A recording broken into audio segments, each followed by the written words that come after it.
jantung. Jadi kalau nanti misalkan mau membuatnya menjadi suatu topik dengan ini programming, maka sudah mengetahui background-nya, paling tidak sudah tahu pemahamannya ya, background mengenai ECG begitu. Jadi tujuan kuliah ini juga kecuali memberikan contoh komputasi juga melihat background-nya, background biomediknya. Ya, silakan kalau mau ada yang duluan ya.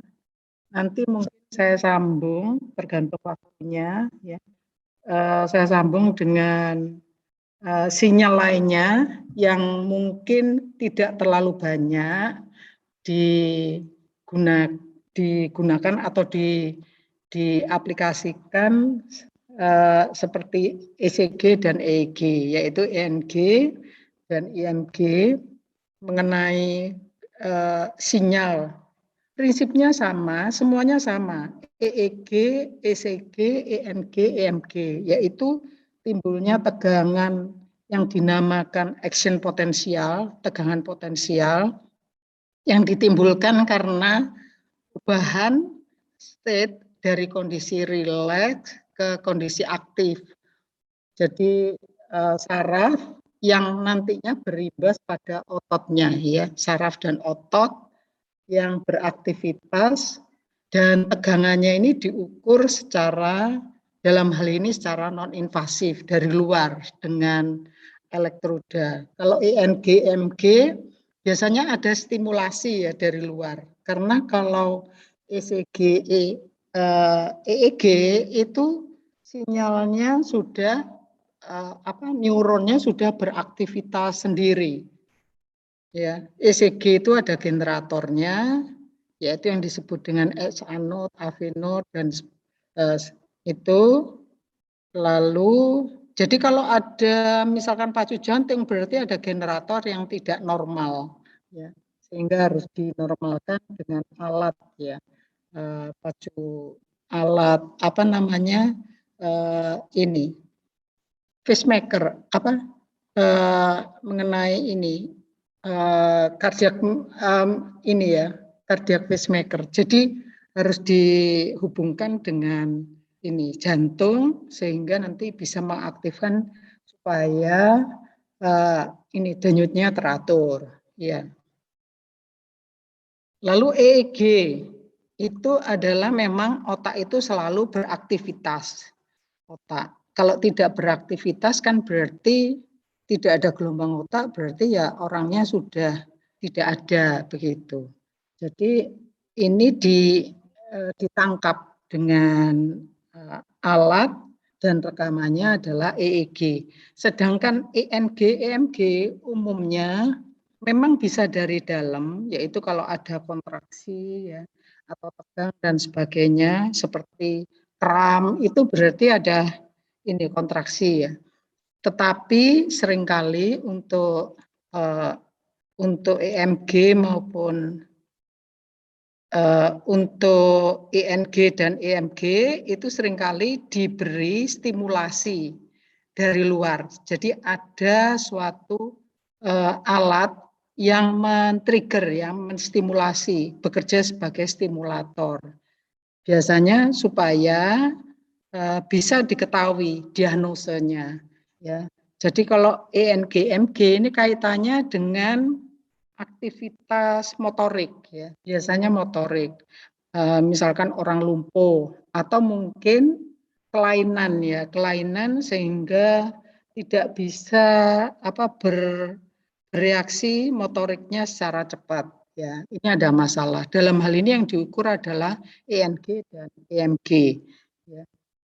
Yang penting mengerti pemahamannya sehingga nanti kalau misalkan ada yang berminat untuk membuat suatu aplikasi itu ya bisa saja didapatkan datanya sendiri, misalkan dari rumah sakit klinis atau bisa juga yang EEG itu secara komersial ada alatnya, Neurosky contohnya atau ini EPOH ya ini Iya, yang lalu yang disebutkan itu. Ada beberapa, sebenarnya cukup banyak ya, yang komersil, yang bisa digunakan umumnya untuk game. Tapi ada yang mengatakan, ya bisa untuk pengganti klinikal. Jadi misalkan melihat, tapi biasanya bukan untuk diagnosa penyakit ya, tapi biasanya untuk kondisi, misalkan seseorang itu dalam kondisi rileks atau tegang atau bagaimana begitu ya, kondisi marah, kondisi senang itu ya. Iya. Eh, jadi ini nanti kalau mengenai ENG dan EMG itu hanya sekedar pemahaman saja bagaimana sinyal itu direkam. Sekarang silahkan kalau ada mau presentasi tugas satu, barangkali ada yang mau presentasi dulu, silahkan.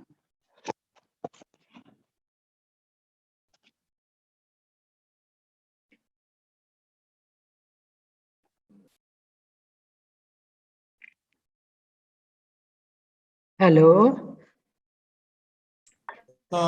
Kelompok saya mau presentasi, Bu. Oh baik, saya stop share ya. Ya, Bu.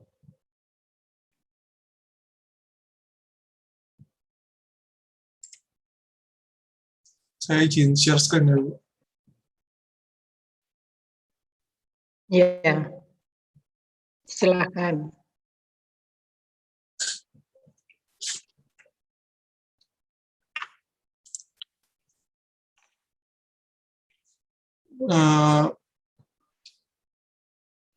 Ya udah kelihatan grupnya. Ya, kelompok kami akan mempresentasikan tentang elektrokardiogram. Saya Patrick, NRP 098. Lalu ada di kelompok saya ada Sidan dan juga Jordan. Baik ya. Untuk yang pertama, untuk sistem konduksi jantung, silakan Jordan. Jadi sistem konduksi jantung. Nah, sistem konduksi jantung ini terdiri dari beberapa bagian yang akan menghasilkan elektroda. Yang pertama itu dimulai dari SA node, sino atrium node. Nah, itu pertama, kemudian akan beralih ke AV node, yaitu atrium vertical node, terus ke bundle office, kemudian bercabang menjadi right and left branches. Terus yang samping-sampingnya dinamakan Purkinje fiber. Itu untuk sistem konduksi jantung. Nah, dari sistem konduksi jantung ini, setiap node itu memiliki tekanan BPM yang beda-beda. Nah, misalnya di SA node itu akan menghasilkan 60 sampai 100 BPM, di mana itu dihasilkan dari SA node ini. Nah, jika SA node ini gagal dalam membentuk tekanan ini, misalnya lemah atau ada penyumbatan, maka AF node akan menghasilkan 40 sampai 60 BPM. Juga bundle his akan menghasilkan hal yang sama jika AF node ini tidak menghasilkannya. Kemudian jika itu gagal juga, maka ada juga bundle of branches dan juga fungible fiber, di mana ini akan menghasilkan 20 sampai 40 BPM. Jika yang sebelum-sebelumnya itu gagal menghasilkan listrik yang cukup untuk mendenyakan jantung. Nah, ini untuk inheritance. Nah, berikutnya akan dijelaskan oleh Kai. Kemudian untuk bagian-bagian dari EKG, yaitu yang pertama ada P-wave. Di sini P-wave ini merepresentasikan depolarisasi atrium atau terjadinya kontraksi pada atrium. Kemudian di sini ada PR interval jarak antara P dan R ini. Kemudian ada PR segmen juga. Kemudian QRS kompleks. Di QRS kompleks ini ada depolarisasi ventrikel serta repolarisasi atrium, di mana terjadinya relaksasi untuk atrium dan juga kontraksi untuk ventrikel. Kemudian di T-wave merepresentasikan repolarisasi ventrikel, di mana terjadi relaksasi ventrikel. Kemudian untuk pembacaan strip EKG-nya ini, di tiap EKG strip ini terdapat kotak besar dan juga kotak-kotak kecil yang berada di dalam kotak besar tersebut. Tiap kotak kecil ini satu kotak kecil ini sama dengan 0,04 detik, maka tiap kotak besar dengan panjang seperti ini adalah 0,2 detik. Kemudian akan dilanjutkan oleh Sidon. Ya, selanjutnya untuk menginterpretasi EKG ada 6 langkah di sini. Yang pertama yaitu mengidentifikasi P-wave. P-wave ini akan selalu ada dan kurvanya mengarah ke atas.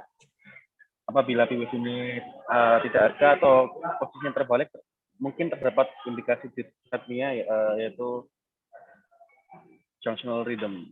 Lalu kemudian kita bisa menghitung PR interval, yaitu dengan durasi dari awal P-wave sampai awal PRS kompleks. Jadi di sini untuk durasi normalnya sekitar 0,12 sampai 0,2 sekon. Bila lebih dari itu ada indikasi dyspnea berupa heart block. Untuk cara penghitungannya sama seperti yang dijelaskan sebelumnya dengan menggunakan kotak-kotak yang ada di EKG strip. Selanjutnya menghitung PRS kompleks. Sama seperti menghitung PR interval, PRS kompleks dimulainya dari Q di awal sampai berakhirnya S. Jadi saat mulai Q sampai S. Dan waktu normalnya sekitar 0,06 sampai 0,12 sekon. Jika lebih dari ini maka ada indikasi PVC yaitu premature ventricular contraction. Lalu selanjutnya dari ini kita dapat mengidentifikasi apakah ritme dari jantung itu irregular atau regular. Regular ketika jarak antara R pada QRS memiliki interval yang sama. Irregular ketika jarak antar R pada QRS memiliki interval yang berbeda. Bisa untuk cara mengetahuinya bisa menggunakan kaliper atau untuk cara sederhananya bisa menggunakan kertas. Jadi kita bisa bikin seperti strip terus kita geser kertasnya. Lalu kemudian untuk yang kelima, sini untuk menghitung heart rate ada 2 metode, yaitu metode 6 detik untuk ritme yang irregular dan metode big box untuk ritme yang reguler. Next, Patrick. Nah, untuk metode 6 detik sendiri kita akan memotong strip EKG ini menjadi 6 detik. Jadi kita menghitung jumlah R di antara strip 6 detik ini. Dapat dilihat di layar presentasi yang di atas garis di atas tiga garis warna hitam itu merepresentasikan waktu 6 detik. Dan lingkaran biru di bawah itu merepresentasikan R. Jadi kita hitung R-nya, jumlah R-nya. Itu terdapat 6. Lalu dikalikan 10 maka itu adalah heart rate dengan menggunakan metode 6 detik. Jadi heart rate dari EKG strip ini 60 BPM. Selanjutnya untuk metode big box sini menggunakan interval di antara kedua R pada QRS kompleks. Untuk perhitungannya yaitu 300 dibagi jumlah kotak di antara 2 R. Jadi di sini terlihat ada 1, 2, 3, 4, 5. Ada 5 kotak sehingga 300 bagi 5 sama dengan 60 BPM. Ya, kemudian untuk yang terakhirnya kita bisa menginterpretasi EKG stripnya. Terima kasih. Ya, baik. Jadi sudah kelihatan ya, kalau misalkan buat program tugas kan boleh saja itu tugas proyek atau tugas ini program. Kalau ingin mencari heart rate berarti deteksi R dulu ya, mendeteksi puncak yang paling tinggi ya, deteksi sinyal R. Kelihatannya gampang ya, enggak? Puncaknya ya, deteksi puncaknya dan waktu antar puncak ya. Kemudian dengan tadi cara pengukuran tadi bisa diukur heart rate-nya berapa ya. Jadi itu kalau mau dijadikan final project enak juga ya. Jadi sudah ada datasetnya ada. Jadi deteksi R saja ya. R, apalagi kalau normal, kecuali kalau tidak normal ya, QRS-nya nggak ada atau terjadi vibration ya.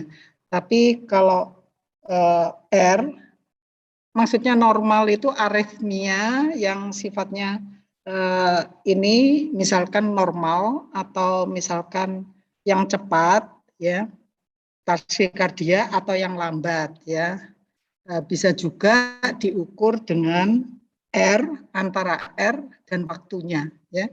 Jadi kalau R-nya ketemu, berarti itu kan threshold yang paling tinggi itu.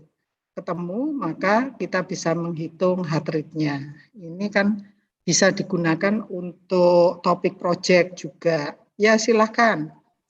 Kalau ada yang bertanya, silakan. Kalau tidak ada, barangkali ada yang mau share lagi. Saya izin stop share ya, Bu. Ya, Terima kasih, Bu. ya. Silakan kalau ada yang mau share.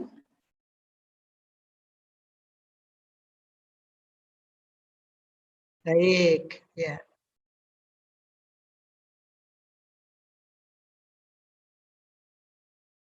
Ya, silakan dan grupnya ya.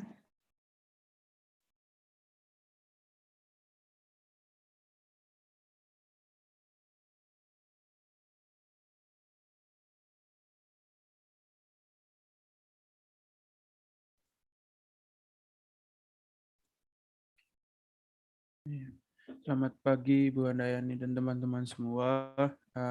Sini kelompok kami ada saya sendiri Angga Yuda Pratama dan kedua teman saya ada Aviana dan Banana Denta akan menjelaskan tentang interpretasi dari EKG itu sendiri. Lanjut. Untuk awal-awal kami akan menjelaskan tentang sistem konduksi dari jantung itu sendiri. Nah, sistemnya itu dimulai dari not SA atau not sinoatrial, dilanjutkan ke not AV atau not atrioventricular, berlanjut turun lagi ke bundle of His, dilanjutkan ke terbelah menjadi dua, right and left bundle branches, dan berakhir di Purkinje fibers atau serabut Purkinje. Nah, dari masing-masing sel-sel jantung ini menghasilkan inherent rate atau kecepatan bawaan. Nah, detak jantung ini hasilnya itu bergantung pada sel jantung mana yang akan mengirimkan impuls. Not SA itu sendiri terletak di dalam atrium kanan jantung, di mana awal konduksi itu terjadi. Jika not SA memulai semuanya dan sistem berakhir di Purkinje fiber, maka akan menghasilkan denyut jantung 60-100 denyut per menit. Nah, dilanjutkan oleh not atrioventricular itu terletak di dalam batas atrium kanan dan ventrikel kanan. Nah, jika not SA itu menghasilkan impuls yang lemah atau ada blok di atrium kanan jantung, maka not AV sendiri itu akan merasakan hal itu dan memutuskan untuk tidak membiarkan impuls melewatinya dan akan melakukan impulsnya sendiri dan menghasilkan denyut jantung 40-60 denyut per menit. Bundle of His juga sama menghasilkan denyut jantung 40-60 denyut per menit. Jika ada jika not AV maupun bundle of His menghasilkan impuls yang lama juga, maka dari bundle branches dan Purkinje fiber akan menghasilkan denyut jantung akan melakukan impulsnya sendiri dan menghasilkan denyut jantung 20-40 denyut per menit. Next. Dilanjutkan bagian-bagian dari elektrokardiogram itu sendiri. Ada 3 yaitu P-wave, KS kompleks, dan juga T-wave. P-wave sendiri itu menunjukkan atrial depolarization, di mana kedua atrium pada jantung itu berkontraksi. Selanjutnya ada KI kompleks yang mewakili ventricular depolarization, di mana kedua ventrikel ini berkontraksi. Nah, karena struktur dari KI kompleks itu sendiri yang tinggi, dan juga ventrikel cenderung berkontraksi lebih kuat daripada atrium, ventrikel itu cenderung menutupi atrial repolarization. Sebenarnya di KI kompleks ini jadi dua proses, yaitu ventricular depolarization dan juga atrial repolarization. Karena setiap depolarisasi itu selalu diikuti oleh repolarisasi, tapi karena alasan yang tadi sudah disebutkan itu, kegiatan dari atrial repolarization itu tidak cenderung tertutupi oleh kegiatan ventricular depolarization. Dan yang terakhir ada T-wave yang menunjukkan ventricular repolarization, di mana kedua ventrikel pada jantung itu berelaksasi. Lanjut.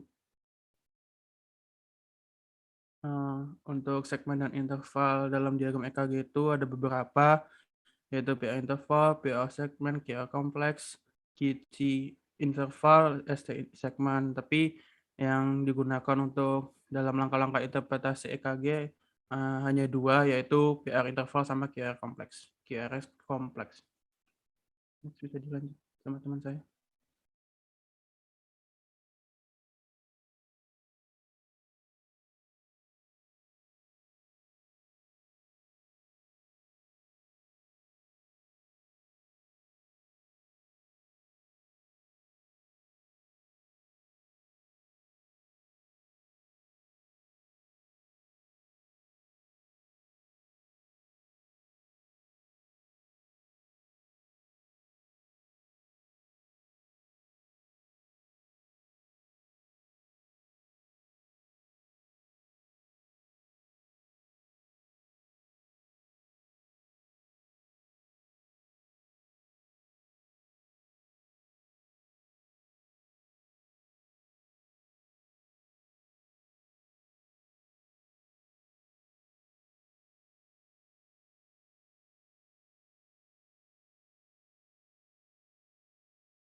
Ya, yang selanjutnya itu adalah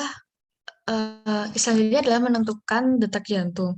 Jadi untuk menentukan detak jantung itu pertama kita cek dulu apakah hasil EKG yang kita miliki itu adalah EKG strip 6 detik atau 6 second strip.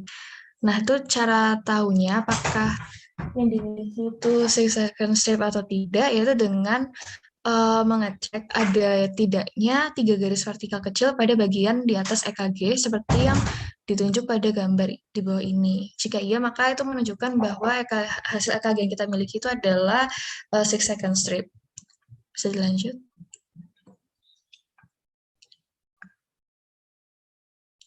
Jika EKG yang kita miliki itu 6 second strip, maka kita tuh bisa menggunakan yang namanya adalah 6 seconds method. Jadi metode ini hanya dapat digunakan kalau EKG-nya tuh 6 second strip. Cara menggunakan metode ini tuh adalah yang pertama kita menghitung jumlah R antara garis vertikal pertama dan garis vertikal terakhir. Jadi kalau di gambar ini bisa dilihat sendiri ada 6 R ya, 1, 2, 3, 4, 5, 6 ya, ada 6 R. Lalu langkah selanjutnya adalah mengkalikan jumlah R tersebut dengan 10. Jadi kita mendapatkan 6 kali 10, 60 beat per menit berarti. Metode ini cocok untuk EKG dengan irama jantung irregular atau tidak normal. Next. Selanjutnya adalah metode box besar atau big box method. Metode ini tuh dapat digunakan jika EKG yang kita miliki itu bukan 6 second strip. Cara menggunakannya adalah yang pertama kita menghitung jumlah box besar antara 2R. Seperti contoh di bawah ini, jarak antara 2R yaitu ada 5. Berarti setelah itu bagilah 300 dengan jumlah box besar antara 2R yang didapat. Berarti 300 dibagi 5 akan mendapatkan 60. Berarti hasilnya adalah 60 beats per menit. Nah, metode ini tuh cocok dengan EKG yang memiliki irama jantung reguler atau normal. Next. Langkah yang terakhir adalah interpretasi strip EKG. Jadi setelah kita melakukan langkah-langkah sebelumnya, kita tinggal interpretasi saja kira-kira orang tersebut itu memiliki jantung yang normal atau tidak.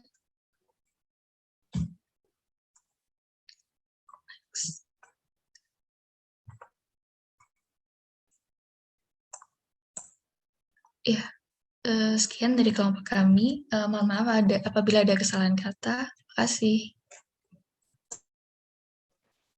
Baik, ya memang semuanya sama ya, karena sumbernya sama, tapi tujuannya memang pendalaman mengenai mekanisme jantung dan hubungannya dengan ECG atau EKG. Jadi supaya semuanya bisa memahami tujuannya, bisa menerapkan kelainan yang disebut dengan aritmia dengan menggunakan program otomatik ya. Kalau tadi pengukuran yang diberikan EKG tadi adalah dengan manual, jadi biasanya kan kalau ini misalkan untuk tes kesehatan ya, atau masuk jadi pegawai itu biasanya diminta untuk tes antara lain kecuali darah juga jantung ya. Biasanya statis sih. Kalau dinamis pakai treadmill itu biayanya lebih besar lagi ya kalau treadmill. Treadmill kan karena apa? Karena kalau statis, kalau masih jantungnya itu masih tidak parah, abnormalitasnya tidak kelihatan. Tapi begitu treadmill, olahraga baru muncul. Karena itu yang lebih tepat adalah dengan treadmill.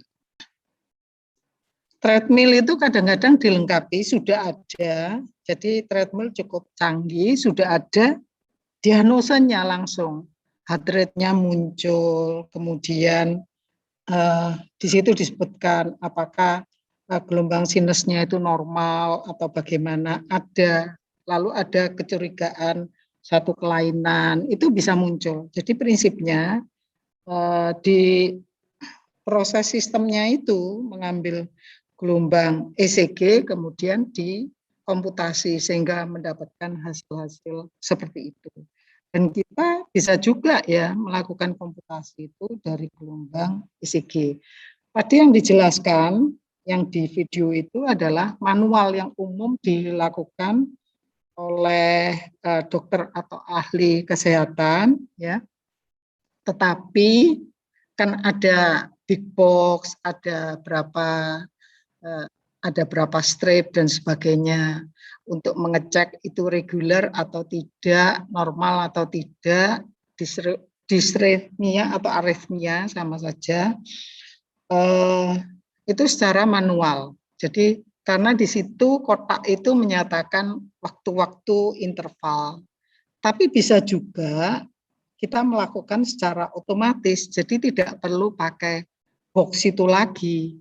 Tapi dari sampling berapa waktunya, misalkan ECG disampling berapa, katakan berapa menit, berapa detik, begitu diukur, lalu disampling dari waktu itu misalkan QRS-nya terdeteksi berapa, tinggal bisa dihitung ya.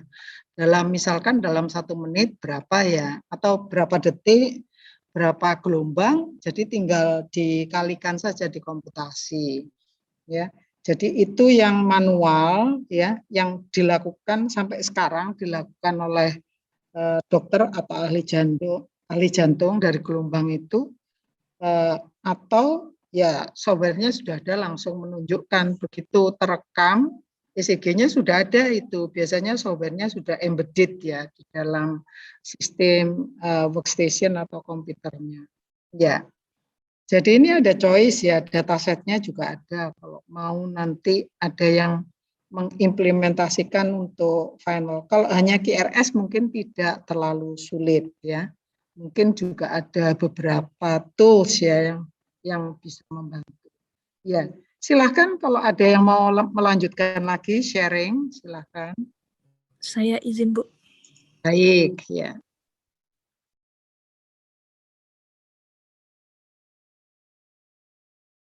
Izin share screen ya, Bu. Baik.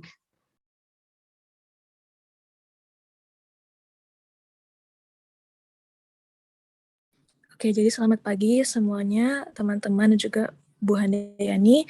Di sini kami dari kelompok komputasi biomedik akan mempresentasikan terkait interpretasi ECG dan juga EKG. Di mana anggota kelompok kami terdiri atas Iqbal, Julius, dan saya sendiri, Nati. Next. Ada beberapa bagian yang akan kita bahas di sini, yaitu yang pertama tentang konduksi jantung, kedua inherent rate atau tingkat bawaan, ketiga bagian-bagian EKG, 4 EKG strip, dan yang terakhir adalah 6 langkah metode interpretasi EKG. Next. Baik, untuk sistem konduksi jantung itu sendiri dimulai dari SA node, kemudian ke AV node, ke bundle of His, kemudian right and left bundle branches, dan yang terakhir ke Purkinje fibers. Untuk gambarnya bisa dilihat yang di sebelah kanan. Next.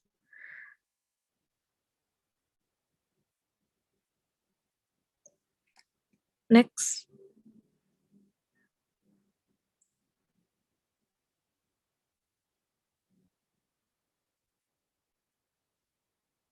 Halo. Oke, jadi untuk detailsnya akan saya jelaskan di sini. Yang pertama dari SA node atau simple sinoatrial. Nah, di sel ini tuh awal konduksi itu bakal terjadi. Dan untuk sel ini pun adanya itu di dalam atrium kanan jantung yang fungsinya sebagai alat pacu jantung alami gitu. Terus kemudian kita lanjut ke AV node, yaitu nodus atrioventricular. Nah, ini dari SA node, kemudian konduksi itu bergerak dari AV node, bergerak menuju ke AV node atau nodus atrioventricular, yang dimana node ini itu terletak di batas atrium kanan dan juga ventrikel kanan. Nah, untuk AV node ini bisa dibilang sebagai pintu gerbangnya karena dia yang bakal memutuskan impuls yang mana saja yang harus dilewati gitu. Nah, apabila nanti SA node menghasilkan impuls yang lemah dan atau ternyata terdapat blok, maka si AV node ini akan merasakan hal itu dan memutuskan untuk membiarkan impuls melewatinya atau AV node ini yang akan melepaskan impuls. Kemudian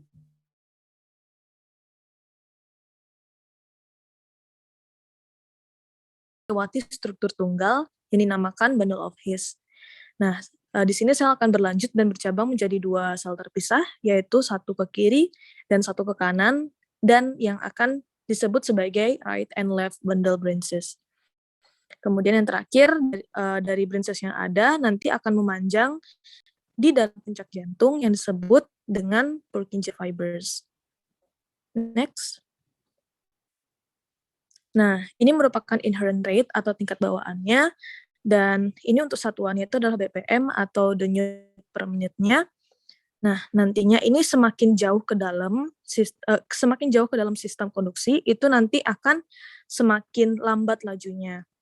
Nah, seperti yang tadi saya jelaskan, nodus SA ini atau SA node ini sebenarnya normalnya itu adalah 60-100 BPM. Dan ini yang merupakan kayak alat pacu jantung yang melekat pada jantung. Dan prinsipnya itu nanti yang menembak paling cepat pada waktu tertentu itu yang bakal menjadi perintis utama gitu. Jadi kalau misalnya nanti SA node melemah atau misalkan ada blok di suatu tempat, maka dari itu nanti bakal AV node ini yang bakal take over gitu dengan 40-60 BPM gitu.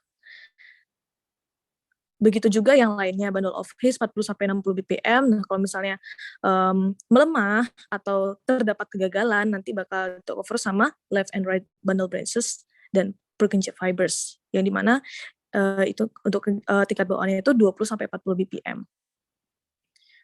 Oke, next. Untuk EKG, tes. Gak masuk. Masuk juga. Oh. Untuk EKG dia muncul di dalam papernya adalah sebuah EKG strip. EKG strip tersendiri itu terdiri dari P-wave, QRS complex, dan T-wave. P-wave itu di mana atrium berkontraksi, QRS complex itu atrium relax sama ventricle kontraksi, kalau T-wave itu untuk ventricle relax. Next.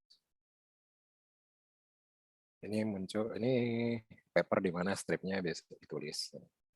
Setiap satu kotak kecil itu 0,04 detik, dan setiap satu kotak besar itu 0,2 detik. Untuk amplitude, untuk Y-aksisnya, ini menunjukkan amplitude. Untuk satu kotak besar 0,5 milivolt, untuk satu kotak kecil 0,1 milivolt. Next. Ya, untuk selanjutnya adalah 6 langkah metode interpretasi EKG. Di sini yang pertama adalah mengidentifikasi dan memeriksa P-wave. Untuk P-wave-nya sendiri itu bentuknya seperti ini, melengkung cembung seperti ini, yang ditandai dengan lingkar biru ini. Nah, di sini jika P-wave-nya tidak ada, atau bentuknya ini terbalik, di sini dapat mengindikasikan terjadinya diskemia seperti junctional rhythm. Selanjutnya adalah mengukur interval PR. Di sini PR interval sendiri adalah jarak antara awal P-wave dan awal QRS kompleks.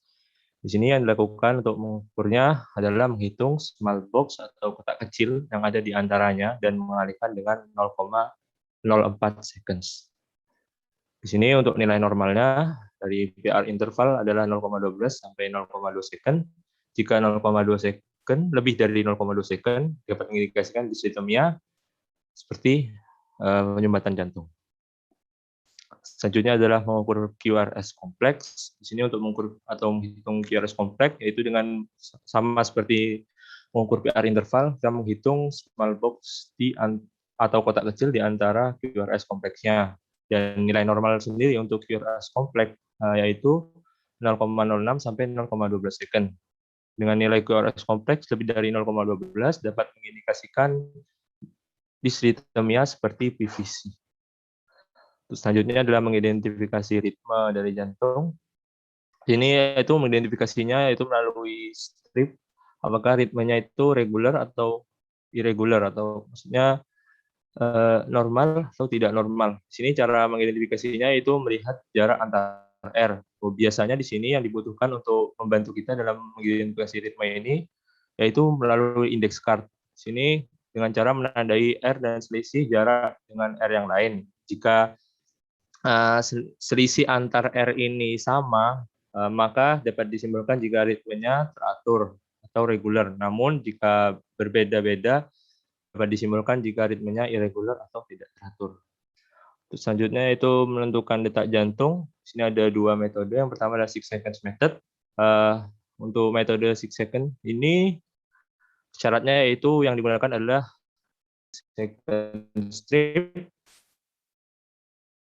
Di sini dapat dilihat dengan adanya tiga garis vertikal ini.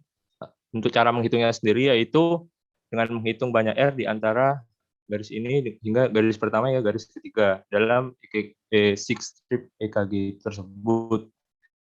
Kemudian dikalikan dengan 10. Di sini terlihat bahwa ada 6 R, R sejumlah 6. Sehingga kita kalikan dengan 10, maka di sini dapat diketahui bahwa detak jantungnya itu 60 beat per minute. Untuk teknik ini sendiri itu baik digunakan untuk ritme yang tidak teratur atau irregular. Selanjutnya, metode selanjutnya itu big box method atau metode kotak besar. Di sini cara yang dilakukan ketika strip yang digunakan itu bukan 6 second strip. Di sini caranya yaitu dengan membagi 300 dengan banyak big box atau kotak besar di antara 2R.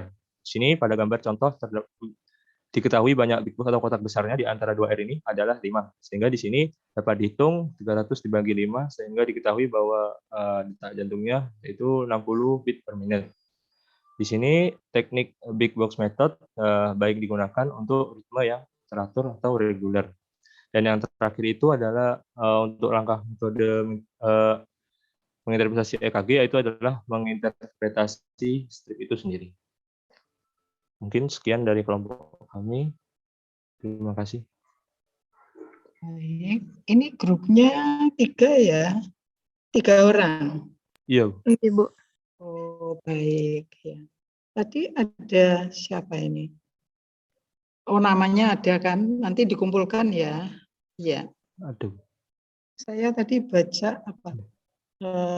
Ini Mbak siapa ini? Putu Putri Ratih, bukan ya? Oh, ya ini salah. Putu Putri Natih ya, DKI. Baik ya. Ya, udah betul. Ya, bagus. Tadi awalnya juga ada gambar-gambar mappingnya, jadi kelihatan jelas ya awalnya gimana terjadinya, mulai dari SA node dan seterusnya. Jadi memang itu jadi acuan. Jadi kalau ada seseorang denyutnya terlalu rendah, ya ini berbahaya ya, harus segera dibawa ke dokter ya. Misalkan denyutnya 40, ya ini olahragawan memang condong agak rendah, tapi tidak serendah itu, bisa 50 juga ya. Biasanya memang orang-orang yang terlatih itu kan pernafasannya lebih dalam dan lebih lambat begitu. Dan ini ada hubungannya dengan denyutnya juga. Tetapi kalau terlalu rendah ya perlu diperiksakan ya. Demikian juga kalau terlalu tinggi, misalkan 120, sering-sering ya ini perlu diperiksakan juga ya. Itu namanya taksikardia. Ya. Ini termasuk aritmia atau disebut disrefmia, sama saja ya, aritmia atau disrefmia. Mungkin lebih populer aritmia ya dengan dokter-dokter. Sebenarnya tidak hanya heart rate. Kalau heart rate tadi kan sudah tahu ya, puncak R-nya saja. Tapi bisa diagnosa blok jantung dari interval yang lain. Tapi ada juga yang tidak, diagnosanya bukan dari aritmia, dari bentuknya saja, bentuk gelombangnya, QRS dengan T. Kalau bentuknya tidak tajam, agak jadi R ke S sama T-nya itu agak gemuk, begitu itu juga ada kelainannya. Atau T-nya terlalu besar, begitu. Ya. Jadi selalu kalau kita lihat itu jantung itu selalu ini ada aktif, ada rileks, ada aktif, ada rileks. Serambi atriumnya ada aktif, aktifnya disebut dengan polarisasi, rileksnya repolarisasi. Jadi kalau QRS itu lebih dominan ventrikelnya yang aktif, lalu T-nya rileks. Kalau P-nya atriumnya yang aktif, serambinya. Rileksnya di mana? Nggak kelihatan ya, bisa tahu rileksnya di mana.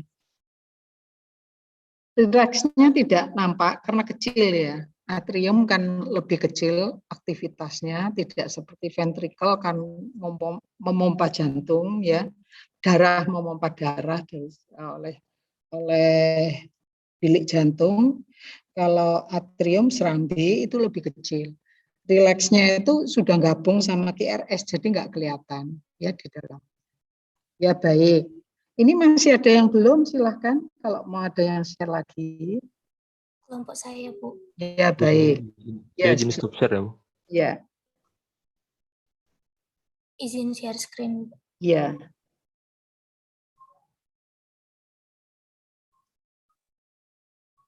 Apa sudah kelihatan? Oh sudah, ya silahkan.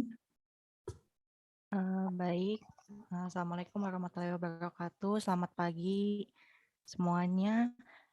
Kali ini kelompok saya akan menjelaskan tentang mekanisme ECG atau EKG. Kelompok kami ada Angel, Okta, dan Lila. slide-nya next. Oke, jadi apa itu ECG? ECG atau EKG itu merupakan tes untuk mengevaluasi fungsi jantung dengan merekam aktivitas listrik jantung. Next. Nah, terus selanjutnya ada sistem konduksi jantung atau sistem aliran jantung. Itu ada SA node, AV node, bundle of His, terus ada right and left bundle branches. Yang pertama itu SA node merupakan bagian yang pertama kali membangkitkan impuls untuk memicu terjadinya detak atau kontraksi jantung. Nah, setelah itu impuls diteruskan ke AV node. AV node berfungsi sebagai gatekeeper untuk menentukan apakah impuls dari SA node itu bisa diteruskan atau tidak. Nah, jika SA node menghasilkan impuls yang lemah atau ada yang menghalangi impuls dari SA node, maka AV node akan tahu dan tidak membiarkan impuls yang lemah itu diteruskan, lalu akan membuat impulsnya sendiri. Nah, dari AV node itu impuls diteruskan ke bundle of His, yang kemudian dilanjutkan ke right and left bundle branches, lalu selanjutnya disalurkan menuju Purkinje fibers.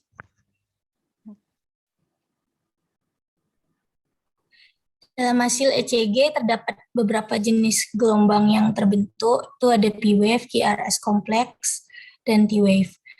Nah, di P-wave ini merepresentasikan atrial depolarization, di mana kedua atria itu berkontraksi. QRS complex merepresentasikan ventricular depolarization, di mana kedua ventricles berkontraksi. Di saat yang sama sebenarnya terjadi atrial repolarization, di mana kedua atria berelaksasi, namun tidak terlihat di gambar ECG-nya gitu, karena di saat yang bersamaan. Selanjutnya T-wave merepresentasikan ventricular repolarization, di mana kedua ventricles itu berelaksasi. Nah, segmen dan interval. Hasil rekam jantung dapat dibagi menjadi beberapa segmen dan interval. Itu ada PR interval, PR segmen, QRS kompleks, ST segmen, sama QT interval. Namun untuk membaca hasil ECG secara cepat dan efisien, nantinya hanya dibutuhkan yang PR interval sama QRS kompleks. Cara menafsirkan hasil ECG atau EKG sendiri ada 6 step, yaitu yang pertama mengidentifikasi dan memeriksa P-wave, yang kedua mengukur PR interval, yang ketiga mengukur QRS kompleks, lalu mengidentifikasi ritme, lalu menentukan detak jantung, dan yang terakhir menginterpretasikan strip. Langkah pertama yaitu mengidentifikasi dan memeriksa P-wave. Jadi P-wave yang normal seharusnya terlihat tegak dan mengarah ke atas. Apabila P-wave tidak terlihat atau tidak tegak atau terbalik, dapat diindikasikan sebagai bentuk dari disritmia berupa penyimpangan ritme jantung yang berasal dari AV node dan bundle of His. Lalu selanjutnya mengukur PR interval.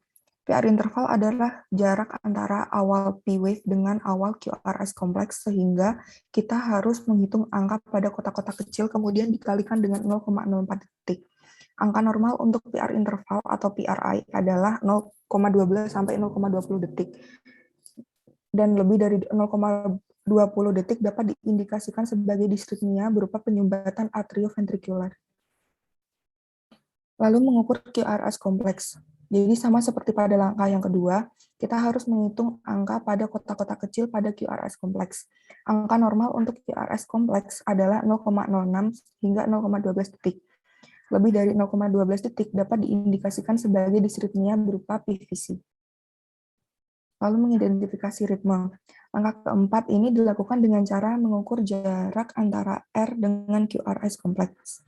Beberapa orang melakukan pengukuran dengan menggunakan kaliper atau jangka lengkung, namun dapat dilihat juga apabila jarak antar R selalu sama, maka ritmenya reguler.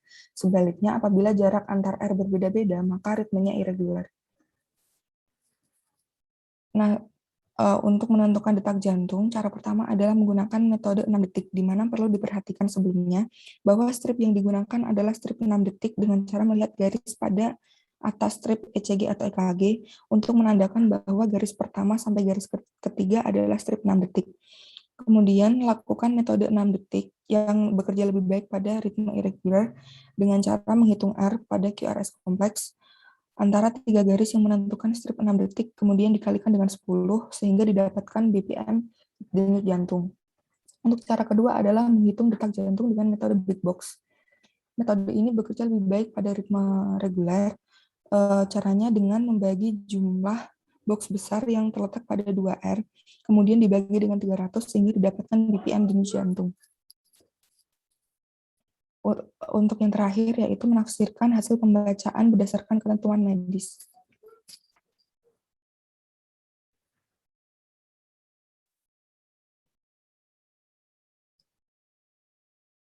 Ya, jadi sekian presentasi dari kelompok kami. Baik, ya. Tadi disebut PVC ya. PVC itu preventricular fibrillation ya. Jadi seperti kalau ventrikular kan berarti biliknya ya berdenyut tidak beraturan ya. Jadi gelombang PQRS-nya tidak lengkap, hanya R-nya saja yang berdenyut tidak beraturan dan lebih cepat ya. Berarti itu sudah tidak terkontrol. Itu menunjukkan serangan jantung ya, serangan jantung, heart attack ya namanya. Ya termasuk pada heart attack ya, serangan jantung. Ya baik ya. Paling tidak kalau ini misalkan lagi periksa ke dokter, kemudian ada data-data dari hasil EKG atau ECG-nya, paling tidak kan tahu, oh berarti jantung saya begini baik, seperti itu ya, bisa melihatlah diagnosenya. Kalau pakai treadmill lebih lengkap lagi diagnosenya, paling tidak ada gambaran ya dari ini. Walaupun tidak semua kelainan muncul, ini yang kelainan terkait dengan gelombang QRS dan waktunya ya, interval.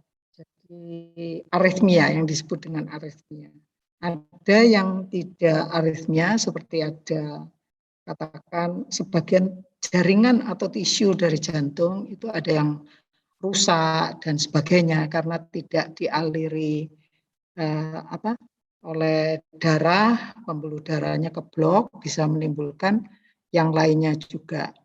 Kecuali ini pakai ECG ada, kalau dideteksi dari ECG ada abnormalitas, dilanjutkan dengan pengukuran alat-alat yang lainnya ya. Jadi ECG ini yang basic clinical, yang umum dipakai secara klinis sebagai pemeriksaan rutin. Jadi yang saya jelaskan di sini sifatnya yang klinis ya, yang pemeriksaan rutin, bukan yang khusus ya. Ya, ya silakan, masih ada lagi ya yang belum, silakan. Masih ada ya. Ya, baik. Mungkin terakhir ya, grup terakhir.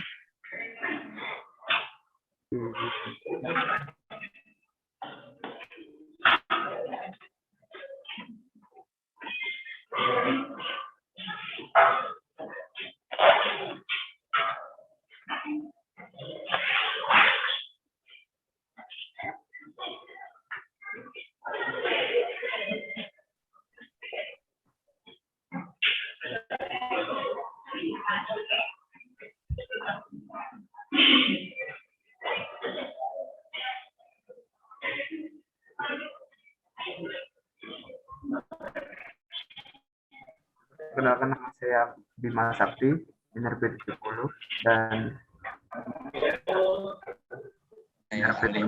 NRB 104. Ya. Jadi konduksi jantung diawali oleh simpul sinoatrial atau SA node, selanjutnya simpul atrioventrikular atau AV biasa dipanggil, bundle of His, cabang kanan dan kiri bundle of His-nya, terakhir dan oleh tabut Purkinje. Ini lebih detailnya urutan peristiwa yang terjadi. Di sini simpul sinoatrial akan membuat sinyal eksitasi, eksitasi menyebut atrium. gelombang itu menyebabkan atrium itu berkontraksi. Itu FV nodes dalam sinyal. Kemudian sinyalnya akan disalurkan ke dalam bundle office ke bawah septum interventrikular. Setelah itu sinyalnya akan dilanjutkan ke bundle office dan serat Purkinje atau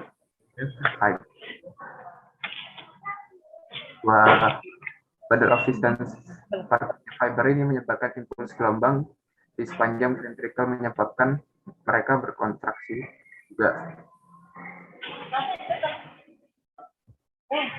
Itu berapa detak jantung bawaan dari sel jantung. Jika semuanya dimulai dengan normal, dimulai dari SA node, maka detak jantungnya akan 600 beat per menit atau denyut per menit. Tapi ketika tiba-tiba SA node-nya tidak bisa atau ada masalah, maka detak jantung akan dimulai dari FV nodes dan bundle of FV nodes dan bundle office-nya akan menghasilkan denyut jantung sebesar 40 sampai 60 denyut per menit. Jika FV nodes dan bundle office tidak bisa juga atau ada masalah di bagian itu, maka denyut jantung akan dilanjutkan sendiri oleh partai tinju dan cabang kanan dan kiri bundle office-nya.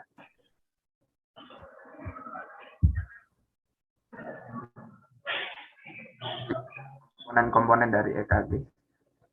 Nah, di sini ada gelombang P. Di gelombang P itu di situ biasanya terjadi depolarisasi atrium, atau pada saat ini depolarisasi terjadi, maka kedua atrium itu berkontraksi. Dan di kompleks CRS ini terjadi depolarisasi ventricle. Pada saat ini kedua ventricle berkontraksi. Dan di kompleks ini juga terjadi repolarisasi atrium atau atriumnya relaksasi. Dan di gelombang terjadi repolarisasi ventricle pada saat kedua ventrikelnya yang berelaksasi. Detailnya masih banyak lagi, seperti bisa kita lihat interval PR, segmen PR, PRS, SD, dan interval PD. Tapi untuk melakukan interpretasi EKG, kita hanya memerlukan segmen PR dan kompleks PRS. Di sini akan dilakukan oleh teman saya, Salim. Ya, jadi sekarang saya akan membahas tentang strip EKG. Nah, jadi EKG strip ini adalah strip yang digunakan untuk menginterpretasikan gelombang EKG yang direkam oleh alatnya pada manusia. Jadi pada strip EKG dapat terlihat ada kotak besar seperti pada gambar, di mana lebar dari kotak besar itu adalah 5 kotak kecil. Dan setiap kotak kecil itu berarti 0,04 second, 0,04 detik. Nah, karena di dalam satu kotak besar itu ada 5 kotak kecil, maka di satu kotak besar itu berarti 5 dikali 0,04 detik sama dengan 0,2 detik. Nah, sekarang kita akan melakukan 6 langkah untuk menginterpretasikan gelombang EKG atau ECG. Yang pertama itu adalah kita mengidentifikasi atau memeriksa dari gelombang P. Nah, identifikasi gelombang P itu dilakukan dengan cara mengecek apakah ada kemunculan dan ada bentuk dari gelombang P seperti pada gambar. Nah, gelombang P itu akan dikatakan normal ketika kemunculan yang ada berbentuk cembung ke atas dan dia tegak. Ketiadaan atau absensi dari gelombang P ini atau dengan bentuk yang terbalik itu akan menunjukkan bentuk disritmia seperti ritme junctional. Yang kedua adalah kita akan mengukur interval PR. Pengukuran interval PR dilakukan dengan cara menghitung jumlah kotak kecil di antara interval tersebut dan dikalikan dengan 0,04 detik. Interval PR sendiri itu didefinisikan dengan jarak dari awal gelombang P hingga awal kompleks QRS. Interval PR yang normal itu berkisar antara 0,12 hingga 0,20 detik, dan interval yang lebih dari rentang normal tersebut dapat mengindikasikan disritmia seperti adanya blok jantung. Yang ketiga adalah kita akan mengukur kompleks QRS. Nah, di pengukuran kompleks QRS ini kita akan menggunakan kotak-kotak kecil juga di strip EKG yang tersedia. Secara kompleks QRS yang normal akan memiliki waktu antara 0,06 hingga 0,12 detik, seperti pada gambar. Nah, kemudian yang keempat, kita akan mengidentifikasi ritmenya. Cara untuk kita mengidentifikasi ritme adalah kita dengan mengukur jarak dari titik R ke titik R terdekat. Nah, untuk melakukan pengukuran jarak titik antar dua titik R ini, kita bisa menggunakan kartu indeks untuk menandai satu R dan R lainnya, seperti pada gambar di sebelah kiri bawah. Jika jarak antar titik R itu sama, maka ritme denyut jantung teratur. Kalau misalkan jaraknya tidak sama antar titik R, maka ritme denyut jantung tersebut tidak teratur. Kemudian yang kelima, kita akan menentukan seberapa besar detak jantung yang teridentifikasi. Ada dua metode yang bisa digunakan. Yang pertama adalah metode 6 detik.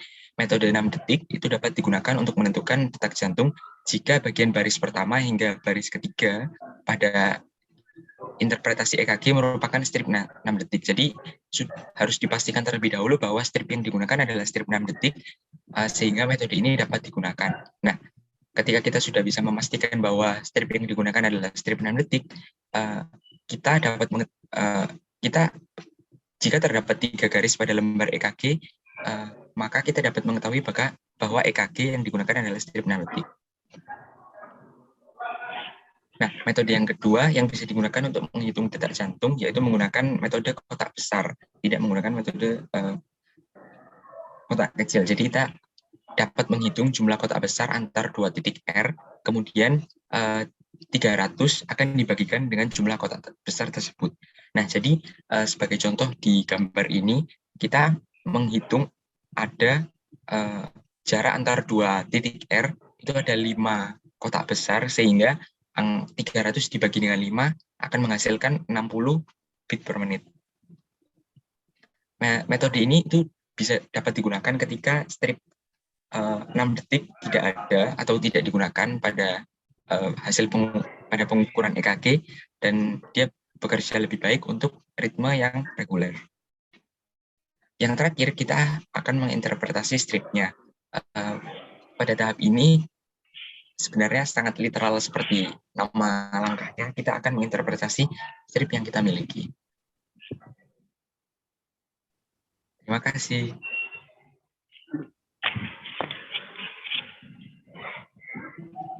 Jadi semakin jelas ya setelah banyak beberapa presentasi bagaimana mekanismenya ini sudah jelas.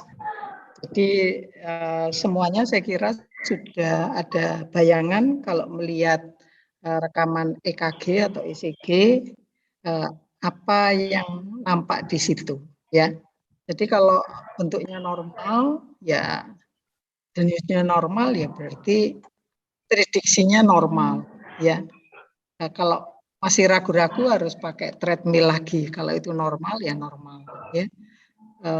Jadi itu evaluasi dasar ya untuk EKG. Ya, semuanya sudah presentasi ya ini. Halo, kelihatannya sudah semuanya ya. Ya, sudah presentasi semuanya ya kelihatannya. Sekarang ada tugas kedua juga EEG. Kalau mau share sekarang juga boleh. Ya, sekarang atau minggu depan ya share-nya. Ini tugas terus tapi enggak terlalu berat kan. Ya. Ada yang mau share silakan. Untuk EKG, untuk EEG. Kalau ada yang mau share silahkan. Kalau tidak saya teruskan dengan ENG dan EMG. Silahkan kalau mau ada yang share terus. Kalau tidak ya minggu depan diharapkan semuanya sudah presentasi ya. Ya. Bagaimana? Jadi tugas 1, tugas 2 ini hanya pendalaman ya. Pendalaman untuk bisa mengerti mengenai ECG dan EEG. Ini yang paling banyak digunakan atau diimplementasikan. Ya. Kalau EEG ini lebih banyak lagi karena terkait dengan BCI ya. Kalau ECG kan diagnosa ya. Kecuali diagnosa umumnya epilepsi ya, juga ada kelainan otak lainnya dan BCI ini yang juga sangat banyak ya penggemarnya. Ya, silahkan kalau ada yang mau share. Kalau tidak ada, kalau Permisi Bu, ya bagaimana? mungkin dari kelompok saya mungkin share untuk yang EEG Bu. Ya silahkan. Izin share screen.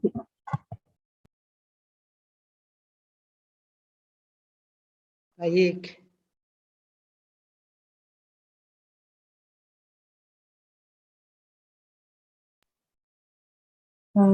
Ya, selamat pagi semuanya. Di sini perkenalkan saya Evelyn dan ada teman saya Benny dan Krishna akan membahas tentang EEG. Jadi pada materi EEG ini akan dijelaskan terdapat terminologi dasar EEG itu sistem 10-20 internasional, bagaimana EEG direkam, yaitu differential amplifier, kemudian bagaimana EEG ditampilkan untuk interpretasi, beberapa pola EEG yang umum, dan hasil diagnostik EEG. Yang pertama, terminologi dasar EEG terlebih dahulu. Di sini terdapat sistem 10-20 internasional, yaitu sistem peletakan elektroda di kepala yang kemudian ditampilkan pada rekaman EEG. Nah, metode standar ini untuk mengukur kepala dan menempatkan elektrodanya itu di mana saja. Terdapat 4 posisi utama yang di kepala yang mudah dipindahkan antar pasien, yaitu nasion, itu di dekat pangkal hidung. Terus ada inion di tonjolan tulang di kepala belakang kepala. Dan ada 2 titik preauricular, yaitu terletak tepat di depan setiap telinga. Nah, untuk pengukurannya sendiri itu pertama dari nasion ke inion, depan ke belakang. Nah, untuk yang tadi kan nasion di pangkal hidung, kemudian sampai inion. Di sini digambarkannya, jadi ini depan dari pangkal hidung sampai belakang, bukan belakang kepala, tapi tengah dari atas ya. Terus pengukuran ini kemudian dibagi kenaikan 10 dan 20%. Nah, ini juga kenapa namanya sistemnya itu 10-20. Terus tanda itu juga ditempatkan selain vertikal juga horizontal dari titik preauricular satu ke lainnya. Nah, ini juga dibagi menjadi 10 dan 20% kenaikan. Kemudian tidak lupa tandanya juga dibuat.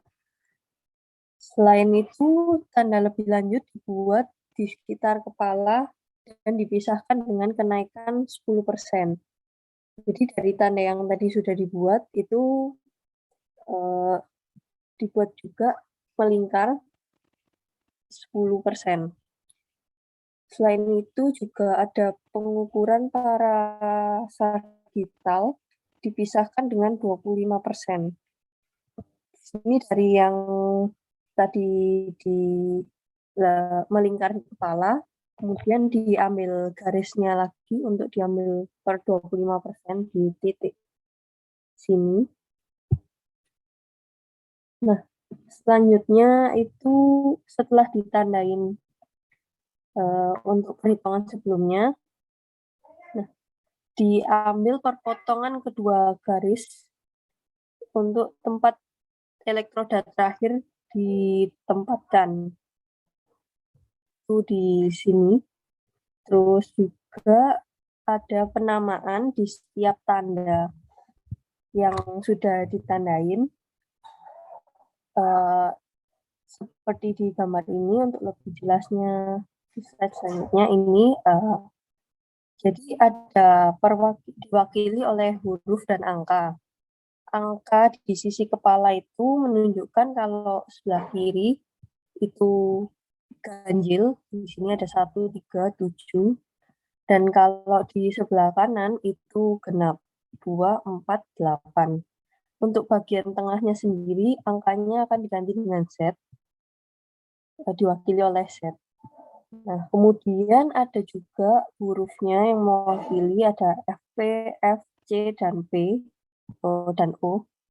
Nah, untuk singkatannya sendiri itu F itu frontal, C itu pusat, dan P itu parietal.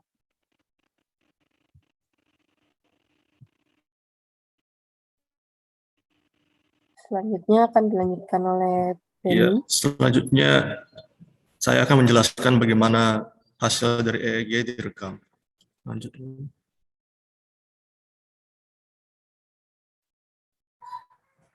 EEG direkam menggunakan alat yang bernama differential amplifier.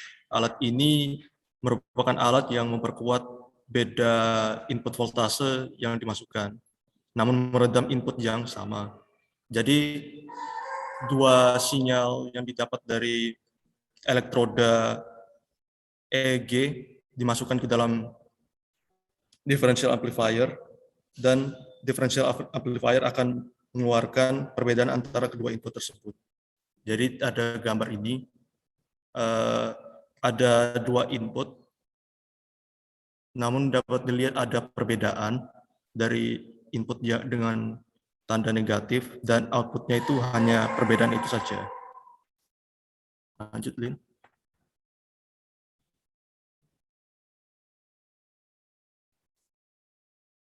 Lanjut, Lin.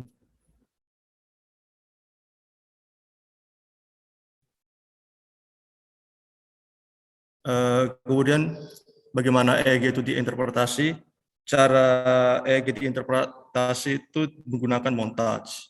Untuk montage yang paling umum itu bipolar montage. Jadi pada bipolar montage, perbedaan input yang ditampilkan antar dua elektroda itu merupakan dua elektroda yang saling berdekatan. Jadi bisa dilihat pada gambar kiri, ada dua elektroda, mereka adjacent satu sama lain. Kedua elektroda ini yang digunakan untuk dipakai ke differential amplifier. Dua elektroda ini disebut channel atau derivation. Kemudian rentetan rekaman dari beda input channel dari depan ke belakang disebut chain. Totalnya ada 5 chain. Lanjut, Lin. Ada 5 chain yang jika misalnya kita lihat dari anterior-posterior bipolar montage atau bipolar montage yang dilihat dari atas kepala pasien yang menghadap ke kanan, ada 5 chain dari atas ke bawah, yaitu chain temporal kiri, chain parasagittal kiri, chain tengah, chain midline lebih tepatnya, chain parasagittal kanan, dan chain temporal kanan. Lanjutin. Kemudian montage lain yang digunakan selain bipolar montage adalah common average reference montage. Pada montage ini, channel tidak merepresentasikan perbedaan antara dua elektroda yang berdekatan, melainkan diambil elektroda tertentu dan dibandingkan dengan rata-rata sinyal dari elektroda lainnya. Selanjutnya, pola EEG akan dijelaskan oleh Kresna. Ya, selanjutnya ada beberapa pola EEG yang umum. Jadi yang pertama ada pola kedipan mata. Nah, salah satu entitas yang paling sering ditemui pada rekaman EEG adalah kedipan mata. Nah, pertama kita harus memainkan mata ini sebagai dipol dengan polaritas, yang di mana retina ini akan sebagai bermuatan yang negatif dan kornea yang bermuatan positif. Nah, pada gambar di atas, ketika seorang mengedipkan mata, bola mata akan bergerak ke atas kepala, dan fenomena ini akan dikenal sebagai fenomena Bell's. Nah, fenomena ini merupakan respon normal saat mengedipkan mata. Jika kita memikirkan hal ini dari perspektif elektroda EEG yang paling dekat dengan mata, kita dapat melihat bahwa defleksi mata ke atas ini akan menyebabkan sinyal positif yang besar pada elektroda kutub frontal FP1 dan FP2. Jika kita melihat langsung pada EEG, fenomena bias ini akan menghasilkan defleksi yang sangat besar pada elektroda kutub frontal di kedua sisi. Untuk itu, apakah bisa tampilkan Dan yang gambar aku barusan kirim?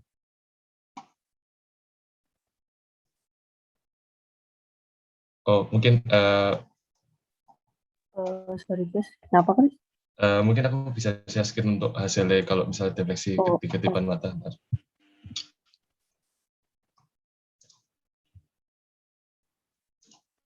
Jadi ini jadi bentuk untuk defleksi dari hasil rekaman yang didapatkan dari kedipan mata seperti ini, yang didapatkan pada kotak-kotak biru ini.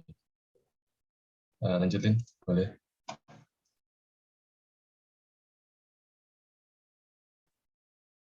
Nah, selanjutnya ada yang kedua yaitu pola yang umum yaitu ritme alfa. Nah, ritme alfa ini adalah ritme normal yang paling sering ditemui saat terjaga dan sangat menonjol saat mata lagi tertutup.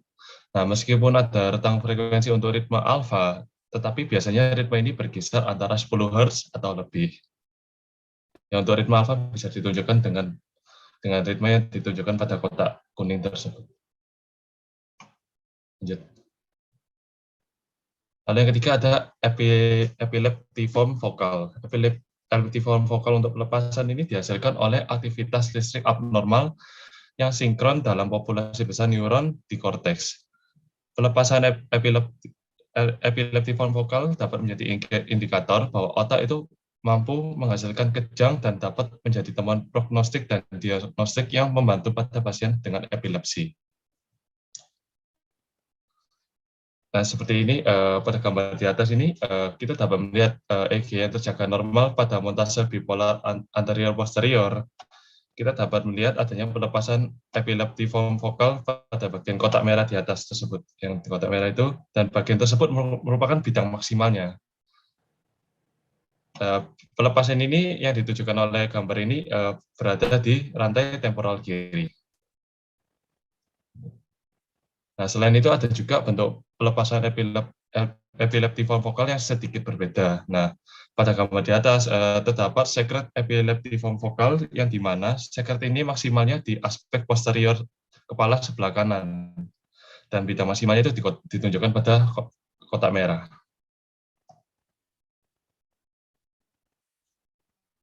Lanjut, yang keempat itu adalah pelepasan epileptiform umum. Nah, pelepasan epileptiform umum ini biasanya terlihat pada pasien yang memiliki sindrom epilepsi umum. Jadi untuk contohnya ya yang ditunjukkan pada gambar tersebut yang itu. Lalu, nah pada gambar tersebut kita dapat melihat bahwa pelepasan epileptiform umum pada dasarnya melibatkan seluruh kepala sekaligus dan berlangsungnya hampir sepanjang halaman di rekaman EEG. Nah, pelepasan yang dicontohkan ini merupakan contoh pelepasan gelombang lonjakan umum 3 Hz yang terlihat pada epilepsi absen pada masa kanak-kanak.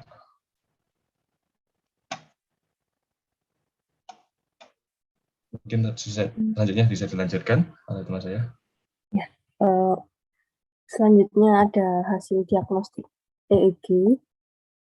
Nah, untuk hasil diagnosisnya EEG sendiri itu ada beberapa kemungkinan untuk bisa menemukan epileptiform baik vokal atau umum yang tadi sudah dijelaskan dalam beberapa waktu. Yang pertama itu dalam waktu 24 jam dari kejang pertama itu sekitar 50% bisa kemungkinan ditemukannya.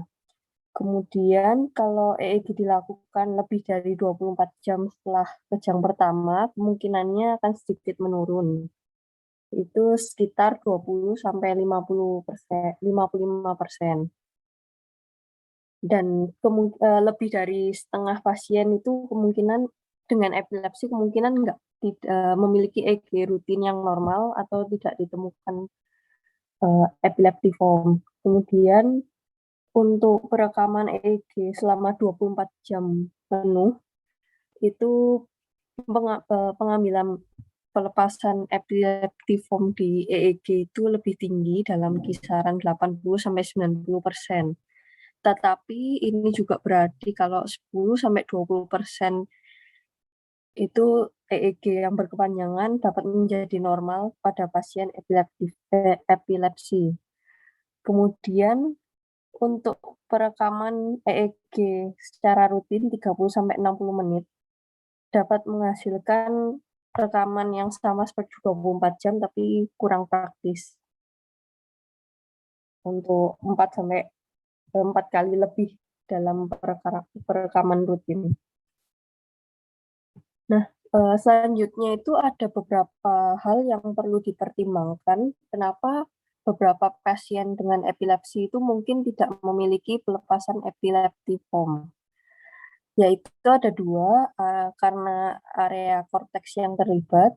Yang kedua, lokasi aktivitas kortikal sinkron. Nah, sebagai contohnya untuk yang pertama, hal yang pertama itu di sini sudah digambarkan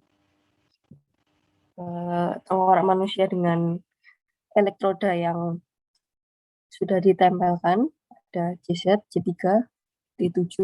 Nah, untuk yang pertama itu ada tanda merah di sebelah kiri ini, area kecil ini, yang merupakan mewakili gambar area kecil korteks yang memiliki aktivitas listrik abnormal yang sinkron. Nah, kemungkinan karena ini kecil itu dan tidak ada elektroda di dekatnya, maka kemungkinan kecil akan kemungkinan besar tidak diambil oleh elektroda di atasnya karena di luar area elektroda dan kecil untuk bagian yang kecil.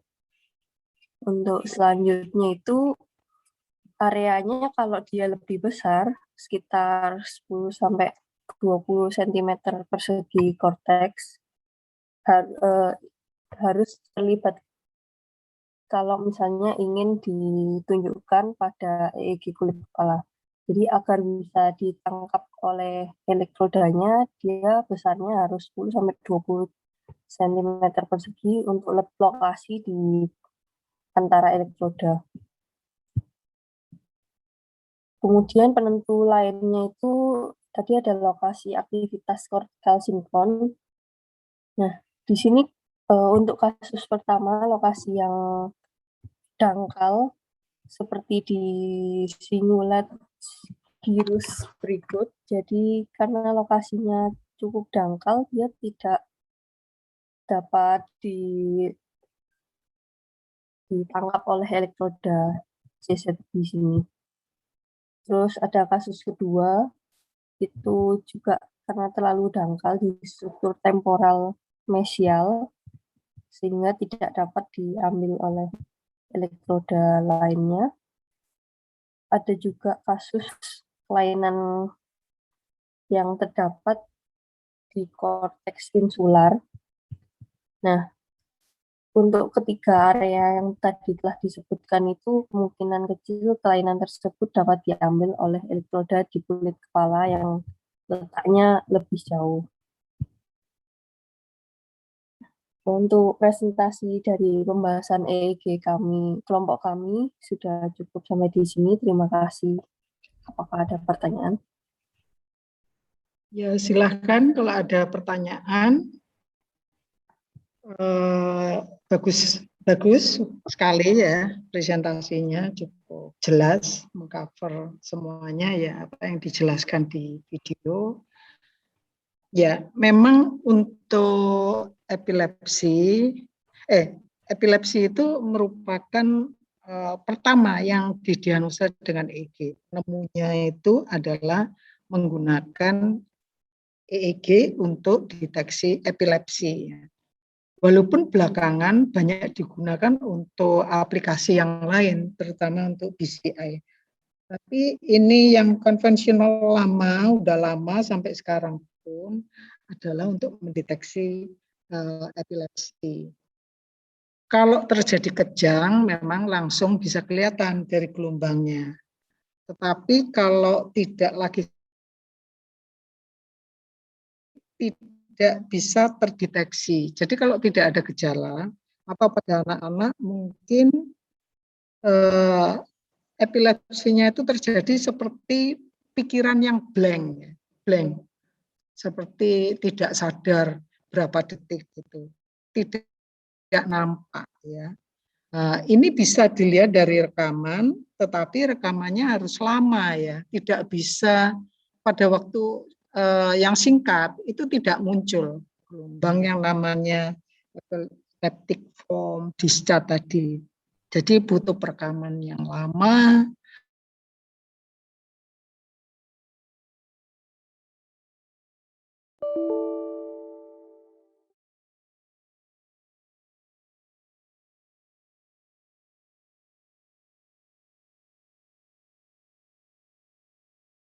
Oh, anak itu punya gejala epilepsi. Apakah nanti epilepsinya namanya petit ya, petit mal. Kalau grand mal berarti serangan ya, serangan kejang. Apakah petit mal ini berbahaya waktu dewasa? Tergantung ya. Kadang-kadang ya tidak berbahaya. Apakah boleh driving? Ada pertanyaan begitu. Atau lagi driving lagi blank berapa detik? Ya ini tergantung diagnosa dokter. Ya. Apakah bisa berubah jadi kejang?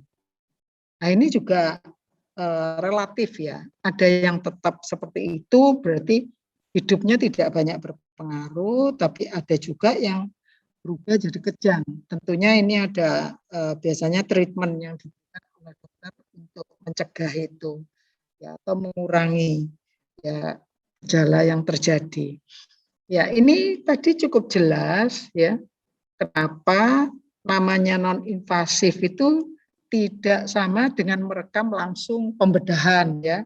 Kalau bedah tengkorak langsung taruh permukaan lebih bagus. Apalagi dengan mikroelektroda yang masuk ke otak itu lebih jelas lagi ya. Non-invasif ini kan clinical routine. Jadi ya hasilnya tidak setajam atau sejelas yang invasif ya, tetapi banyak membantu. Baru kalau deteksi ada kelainan baru dilanjutkan lebih dalam lagi diagnosanya. Tadi sudah cukup bagus ya, sudah jelas. Tapi silahkan kalau ada yang mau share juga, karena semuanya juga perlu share ya untuk pendalaman. Silahkan. Ada yang mau share lagi? Silahkan. Baik, Bu. Terima kasih. Baik. Kalau tidak ada, saya share minggu depan ya semuanya untuk pendalaman EEG-nya. Berapa poin mungkin ada pertanyaan yang masuk di UTS. Ya.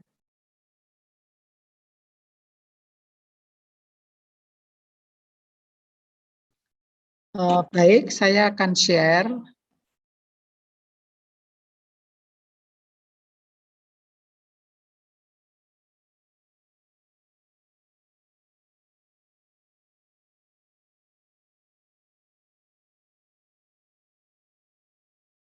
Ini tadi yang belum absen, silahkan ya.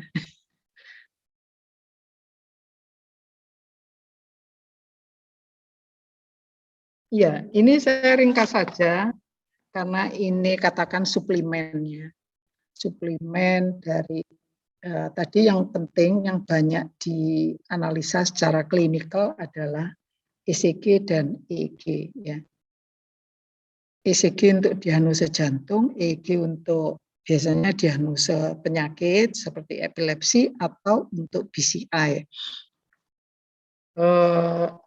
Yang ini adalah digunakan bila mana ada yang terkait dengan kelainan dari gerak, dari saraf, ya, dari saraf atau dari otot ya, yang terkait dengan motorik ya.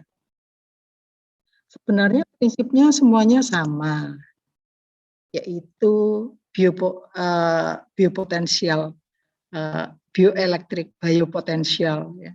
Biopotensial itu artinya adalah adanya aktivitas elektrokimia yang berupa perbedaan antara konsentrasi ion, terutama ion natrium atau sodium, nama lainnya, dengan ion potasium atau kalium. Ya.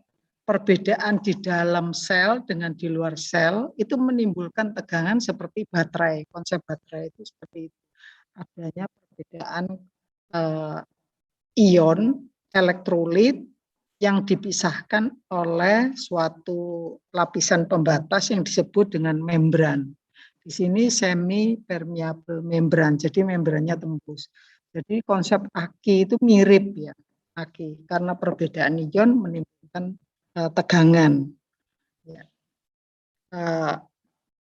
Dari sel itu terdiri dari body cell dan tubuh sel dan inti sel, di mana cairan di dalam sel itu mempunyai konsentrasi ion atau elektrolit yang berbeda dengan di luar sel. Ini yang menimbulkan biopotensial.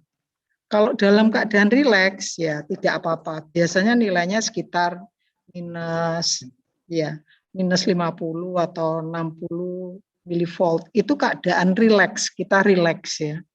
Kalau tiba-tiba ada yang men-trigger atau yang menstimulasi, yang paling mudah adalah menggunakan elektronik stimulator. Jadi seperti alat stimulasi yang memberikan arus yang sangat kecil atau pada tegangan yang sangat kecil ya.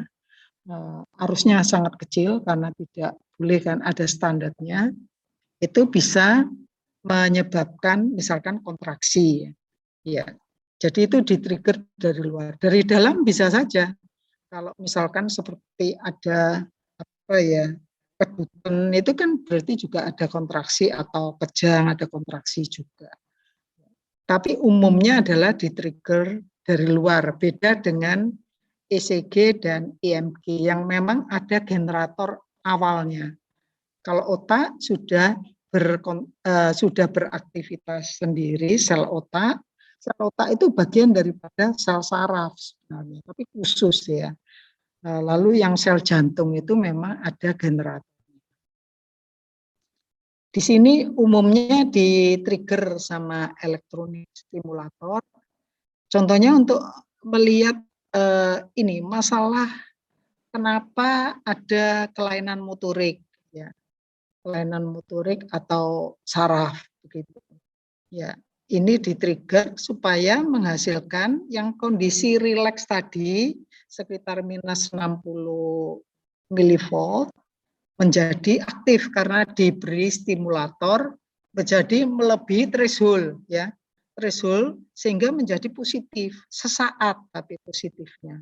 Artinya ada aliran ion elektronik natrium atau natrium ya Na atau sodium yang sangat deras ya ke dalam ini membran sehingga tegangannya jadi berubah ya jadi positif sesaat. Positif sesaat ini disebut dengan action potensial. Kalau satu sel beraktivitas dia mempengaruhi sel yang di tetangganya di sebelahnya ikut semua.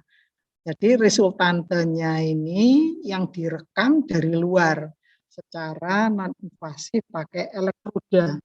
Itu yang menimbulkan sinyal. Sama seperti sinyal yang lainnya, ECG, EEG atau EKG atau EEG atau yang lainnya. Prinsipnya sama. Ya.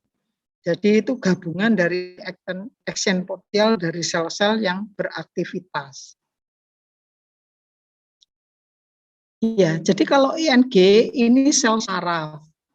Sebenarnya EEG juga sel saraf tapi khusus karena bisa beraktivitas terus ya, menyatakan dari aktivitas gelombang otak. Iya, ING kalau dari namanya kan kelihatan neurogram, neural. Jadi saraf ya, elektroneurogram itu berarti biosignal ya, biosignal dari sel saraf atau biopotensial. Ya, ditangkap bisa saja kalau dioperasi, tapi ini invasif ya, non invasif maksudnya dari luar ya, dari luar tujuannya untuk melihat kelainan saraf ya, seperti kelainan kelumpuhan dan sebagainya. Ini bisa dilihat dari kecepatan konduksinya ya, reaksi dari sel saraf. caranya ya diberi katakan diberi stimulasi, kemudian diukur ya, stimulasi lalu diukur. Diukur dari saraf, saraf kan masuk, jadi sel saraf itu akar-akarnya yang disebut axon itu masuk ke jaringan otot. Sehingga kalau sel saraf aktif, ototnya ikut aktif. Jadi kalau kita misalkan memikirkan menggerakkan misalkan tangan ke kanan, ya. Jadi ada sel saraf yang diaktifkan, kemudian itu akan men-trigger otot untuk menggerakkan ke kanan, seperti itu, ya. Ya, jadi saraf untuk motorik dari sel saraf yang diperintah, perintahnya itu macam-macam, bisa dari otak, bisa dari daerah sumsum tulang belakang ya, dari saraf ya, tulang belakang, lalu menggerakkan masuk ke otot untuk men-trigger otot supaya menggerakkan sesuai dengan keinginan kita ya, yaitu mekanisme dari central nervous system ke sel saraf ke otot ya, untuk gerak motorik. Ya, jadi ini diukur misalkan berdasarkan jarak ya. Kalau jaraknya sekian harusnya kecepatannya berapa, kalau normal berapa. Nah, ini kalau diukur pada titik yang berbeda, di-trigger pada satu titik lalu diukur pada dua titik yang berbeda, sel sarafnya, gelombang sarafnya, kita bisa mencari kecepatan perambatan dari saraf tersebut, sinyal saraf. Ya, kalau lambat berarti ini ada masalah ya, ada masalah. Jadi ada nilai normal. Ini khususnya untuk orang yang menderita biasanya kelainan motorik. Ya. Lalu cara lain bisa juga untuk melihat ini apa? Melihat misalkan saraf sensori pada lengan ya, pada lengan. Jadi bisa di-trigger di satu posisi, bisa menggunakan cincin ya, elektroda pada jari telunjuk, kemudian diukur pada dua titik ya, dua titik. Bagaimana kecepatannya, lalu melihat bentuk sinyalnya ya, redamannya dan sebagainya. Bisa juga untuk melihat kondisi, biasanya kalau ada masalah, itu kaitan motorik kan dokter sering mengecek refleksi ya. Biasanya sedikit diberi trigger kalau manual dengan palu ya, kecil. Tidak boleh keras-keras ya, sedikit. Kalau terlalu keras malah biasanya kan muncul kicking ya. Disebut dengan refleks ya, hair refleks. Kalau terlalu besar malah nggak muncul ya, terlalu keras mukulnya malah sakit nggak muncul. Ya. Ini bisa juga di-trigger oleh listrik ya, sumber listrik, distimulasi. Ini sumber listriknya di daerah belakang ini yang disebut pada stimulasinya pada popliteal nerve. Sarafnya distimulasi, saraf distimulasi, lalu direkam pada daerah otot yang di bawahnya ini. Ya, ini kan diantaranya ini ankle ya. Ini apa itu namanya? Ya sendi ya, sendi. Ya. Ini kalau sinyalnya kecil, ya, pada nilai tertentu kecil, maka hair refleksnya ini muncul, ya. Tapi kalau triggernya terlalu besar, sinyalnya besar, malah tidak muncul. Ini hair refleks. Kalau M ini bukan. M ini yang langsung ini apa? M ini yang langsung karena efek daripada ini ya. Efek triggernya stimulasi menghasilkan sinyal pada daerah ini. Bisa kita lihat M-nya ini kalau terlalu besar malah refleksnya tidak muncul ya, yang refleks itu yang hair refleks. Karena apa? Terlalu tinggi ya. Malah mungkin terasa ini ya, agak terasa kontraksinya ya. atau agak sedikit sakit atau seperti ini ya, kedutan tapi agak besar begitu. Kalau kita lihat periodenya memang ini langsung ya pendek, yang M ini karena sinyalnya relatif besar, M-nya muncul ini yang kita lihat di bawah besar ya. Ini langsung berarti dari sini langsung ke sini. Jadi ini bukan refleks ya, langsung dari trigger dari saraf langsung ke otot ya. Jaraknya ini yang waktu pendek ini menentukan jarak langsung. Kalau H kan panjang. Berarti kalau sinyalnya cukup kecil, tapi pada threshold tertentu, dia langsung ke ini CNS, ke Central Nervous System, ke ini, katakan ke saraf tulang belakang ya. Berarti dia ada perjalanan ya dari sini ke saraf dulu, sistem nervous system ya, ke saraf tulang belakang. Baru dari situ dikembalikan lagi muncul refleks ya, karena itu ini waktunya lebih panjang karena ada perjalanannya yang refleks itu. Ya. Kalau M ini tidak ada refleks terlalu besar. Jadi itu ini ya percobaan untuk mendeteksi mengenai H refleks. Lalu bagaimana mekanisme gerakan motorik? Asalnya adalah dari saraf semua ya. Perintahnya dari saraf, kemudian dari saraf, ujung-ujung akarnya yang disebut aksen, akar atau batang ya. Jadi sel saraf itu terdiri atas beberapa bagian. Ada yang disebut dengan body, tubuh ya, body terdiri dari inti ya, dan terdiri dari batang sel, dan terdiri dari input, serabut input, ada serabut inputnya, dendrites, ada batangnya, batang yang ke akar, itu disebut dengan axon. Batang selnya ini yang masuk ke ini kumpulan jaringan otot-otot ya. Ini ada berbentuk kumpulan otot-otot ya. Jadi kumpulan otot-otot karena itu besar-besar di sini ya. Ada unit motor 1, unit motor 2 begitu. Karena untuk menggerakkan katakan tangan atau kaki itu kan butuh banyak unit motornya ya, masuk ke situ. Jadi baru ini nanti berkontraksi bisa menggerakkan sesuai apa yang diharapkan oleh ini central nervous system. Ya. Ini yang penting di sini saya tidak menunjukkan mekanisme terlalu detail, tapi bentuk sinyalnya. Kalau EMG besar ya, besar, lebih besar dari EEG. Karena itu bisa juga pada waktu merekam EEG itu EMG-nya ikut terekam. Contohnya kedipan mata itu kan ada seperti gangguan dari EMG juga. Juga ada mungkin ini ya, kalau ada gangguan dari posisi ini. Jadi ini harus dihilangkan juga, deteksi dengan semacam filtering kalau ini mempengaruhi EEG, terutama EEG ya.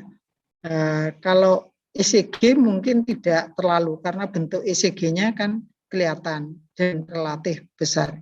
Tapi ada pengaruhnya pada EEG. Jadi bisa difilter ya. Seperti ini bentuknya tripaksik, artinya gelombangnya ya bentuknya ada minus plus gitu. Ini yang kalau ini ya tiap unit mungkin kontraksinya masih bisa dibedakan. Tapi kalau triggernya dibesarkan menjadi menyatu ya. Jadi masing-masing unit ototnya tidak kelihatan aktivitasnya. Seperti yang di B ini udah atau CD, D ini sudah menyatu ya. Berarti kontraksinya besar makin kuat. Ya, jadi berdasarkan gelombang ENG dan EMG bisa melihat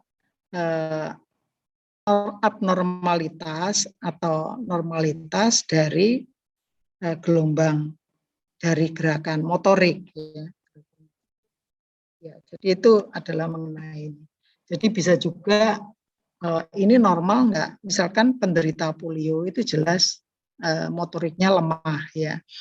Atau orang yang sakit, pasien yang sakit terlalu lama berbaring, itu juga lemah juga ya. Sehingga kadang-kadang karena ini pasiennya tidak mungkin olahraga ya. Jadi kadang-kadang di-trigger sama stimulator, elektronik stimulator, untuk supaya ototnya kalau tidak digunakan kan bisa mengecil ya. Nah, jadi menghindari itu, kalau mengecil kan susah nanti berdiri atau jalan ya, karena lemah ya ototnya. Jadi itu dikuatkan dengan stimulator itu, seperti olahraga tanpa olahraga ya. Ya. Jadi itu ini membahas sinyal, karena ini salah satunya bisa juga nanti masuk ke EEG, sehingga harus difilter juga ya. Atau ini memang untuk kebutuhan diagnosa yang berkaitan dengan gerak motorik. Jadi itu mengenai ENG dan EMG. Selanjutnya ini masih ada topik mengenai tekanan darah dan bunyi jantung, tapi saya lanjutkan minggu depan ya. Jadi minggu depan itu ada presentasi untuk tugas ini ya, tugas EEG yang belum, baru 1 grup tadi, masih ada lagi 5 grup ya yang belum. Lalu saya lanjutkan dengan tekanan darah, blood pressure, dan bunyi jantung ya, eko ya, kardiogram ya. Ya, saya stop share di sini. Barangkali ada pertanyaan atau mungkin ada pertanyaan dulu, silahkan. Nilainya nanti segera saya munculkan untuk tugas 1, tapi pada umumnya ya semuanya bagus kan, sudah ada referensinya ya. Tugas 2 juga demikian ya. Nanti tugas 3 sama tugas 3 mungkin ada implementasi ya. Tugas 4 itu UTS ya, UTS. Mungkin sebagian topik dari video seperti ya contohnya menentukan heart rate dan sebagainya, itu muncul kan nggak sulit, sudah dipelajari, muncul lagi ya seharusnya nggak ada masalah ya untuk UTS-nya ya. Jadi sebelumnya mungkin ada kisi-kisinya soalnya, lalu yang terakhir final project ya, itu boleh milih ya, boleh milih apa yang mau dibuat final project, apa dari sinyal ECG, EEG, atau mungkin kalau ada EMG juga boleh saja ya, atau dari sinyal tekanan darah, dari pulse ya, pengukuran dengan pulse sensor bisa juga. Saya kira data-datanya ada, datasetnya sudah tersedia. Kalau dataset itu biasanya dijelaskan, terutama seperti EEG ya. Kalau ambil dataset EEG dijelaskan, itu direkam pada elektroda bagian mana, ya, channel mana saja, karena tiap-tiap channel menunjukkan dominan untuk sinyal yang tertentu ya. Karena itu perlu menggunakan standar itu. Karena kalau ada standar penamaan, berarti misalkan epilepsi lebih dominan di pengukuran di daerah mana, di elektroda mana. Nanti kalau misalkan mengukur misalkan alfa ya, gelombang alfa itu dominan di mana. Lalu gelombang yang lainnya dominan di mana. Jadi ada hubungannya sama posisi elektroda tersebut. Juga untuk mendeteksi emosi, itu yang untuk BCI itu nanti ini lebih dominan di daerah mana ya. Jadi nanti final project-nya juga boleh milih, bisa juga menggunakan medical imaging atau yang lainnya juga bisa ya. Nanti mungkin ada introduction untuk bioinformatik, yaitu yang terkait dengan biological molekuler ya, sedikit mengenai DNA, sedikit introduction. Ya mungkin kalau ada membuat seperti itu, deteksi, kesesuaian sequence dan sebagainya juga bisa. Jadi bebas ya. Project. Barangkali ada pertanyaan, silahkan. Ya, masih bisa mendengar saya ya? Bisa. Halo? Ya, kalau tidak saya akhiri, nanti minggu depan diharapkan semuanya sudah presentasi tugas 2. Tinggal dipelajari, dicatat, lalu dipahami, dan dicoba untuk dipresentasikan. Ya, kalau tidak ada lagi saya stop share, saya end sampai di sini ya. Baik, semuanya bagus-bagus menurut saya ya.